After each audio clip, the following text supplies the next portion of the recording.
In February 2014, following the ousting of Ukrainian President Viktor Yanukovych, Russian military forces took control of Crimea. The annexation followed months of political unrest and protests in Ukraine. These protests became known as the Euromaidan, which began in November 2013 in opposition to Viktor Yanukovych's decision not to sign the European Union-Ukraine Association Agreement.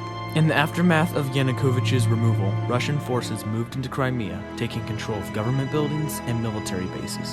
On March 18, 2014, Crimea was officially annexed into the Russian Federation. Russian President Vladimir Putin defended the annexation as a necessary move to protect the interests and rights of ethnic Russians living in Crimea.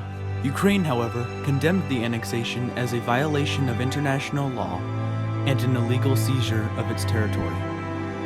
In response to the annexation, the United Nations General Assembly passed a resolution declaring the annexation illegal and called for the immediate withdrawal of Russian forces. Many Western countries, including the United States, imposed sanctions on Russia in response to the annexation.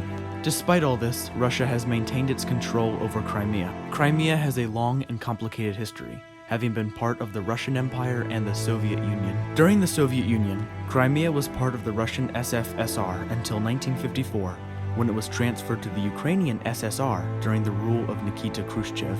Many Russians view Crimea as an integral part of their country, and they see the annexation as an attempt to reclaim what is rightfully theirs. The annexation of Crimea was a turning point in Russian-Ukrainian relations.